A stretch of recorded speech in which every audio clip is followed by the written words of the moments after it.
شروع اللہ کے نام سے جو بڑا مہربان نہایت رحم کرنے والا ہے۔ جب مشہور برطانوی بحری جہاز ٹائٹینک حادثے کا شکار ہوا تو اس کے آس پاس 3 ایسے بحری جہاز موجود تھے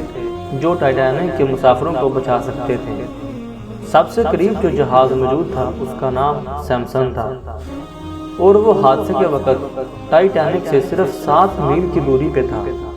سیمسن کے عملے نے نہ صرف ٹائٹینک کے عملے کی طرف سے فائر کیے گئے سفید شعلے جو کہ انتہائی خطرے کی صورت میں فضا میں فائر کیے جاتے ہیں دیکھے تھے، بلکہ مسافروں کی آہ و بکا کو بھی سنا تھا۔ لیکن کیونکہ سیمسن کے عملے کے لوگ غیر قانونی طور پہ انتہائی قیمتی سمندری حیات کا شکار کر رہے تھے اور نہیں چاہتے تھے کہ پکڑے جائیں، لہٰذا ٹائٹینک کی صورتحال کا اندازہ ہوتے ہی بجائے مدد کرنے کے وہ جہاز کو ٹائٹینک کی مخالف سمت میں بہت دور لے گئے۔ یہ جہاز ہم میں سے ان لوگوں کی نمائندگی کرتا ہے جو اپنے گناہوں بھری زندگی میں اتنے مگن ہو جاتے ہیں کہ ان کے اندر سے انسانیت کا احساس ختم ہو جاتا ہے، اور پھر وہ ساری زندگی اپنے گناہوں کو چھپاتے گزار دیتے ہیں۔ دوسرا جہاز جو قریب موجود تھا اس کا نام کیلیفورنین تھا، جو حادثے کے وقت ٹائٹینک سے 14 میل دور تھا۔ اس جہاز کے کیپٹن نے بھی ٹائٹینک کی طرف سے مدد کی پکار کو سنا اور باہر نکل کے سفید شعلے اپنی آنکھوں سے دیکھے، لیکن کیونکہ وہ اس وقت برف کی چٹانوں میں گھرا ہوا تھا اور اسے ان چٹانوں کے گرد چکر کاٹ کے ٹائٹینک تک پہنچنے میں خاصی مشکل صورتحال سے دوچار ہونا پڑتا، لہذا کیپٹن نے اس کی بجائے دوبارہ اپنے بستر میں جانا اور صبح روشنی ہونے کا انتظار کرنا مناسب سمجھا۔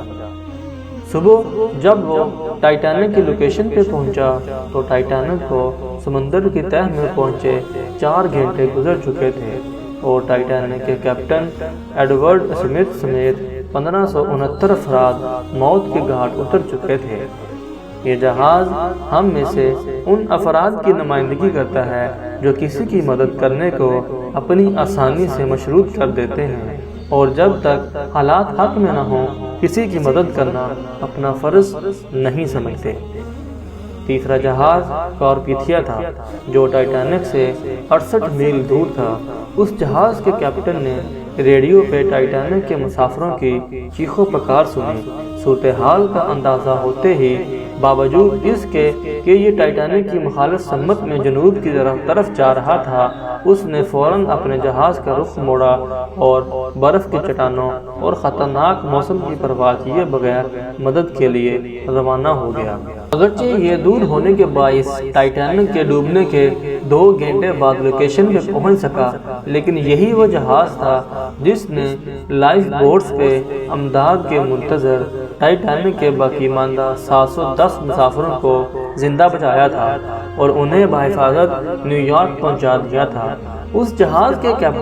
کیپٹن آرتھر روسٹرن کو برطانوی نیوی کی تاریخ کے چند بہادر ترین کیپٹنز میں شمار کیا جاتا ہے، اور ان کے اس عمل پہ انہیں کئی سماجی اور حکومتی ایوارڈ سے بھی نوازا گیا تھا۔ یاد رکھیے، ہماری زندگی میں ہمیشہ مشکلات رہتی ہیں، چیلنجز رہتے ہیں، لیکن وہ جو ان مشکلات اور چیلنجز کا سامنا کرتے ہوئے بھی انسانیت کی بھلائی کے لیے کچھ کر جائیں، انہیں انسانیت یاد رکھتی ہے۔ دعا کیا کریں کہ اللہ کسی کی مدد کی توفیق دے، کیونکہ یہ انسانیت کی معراج اور اعلیٰ ترین درجہ ہے۔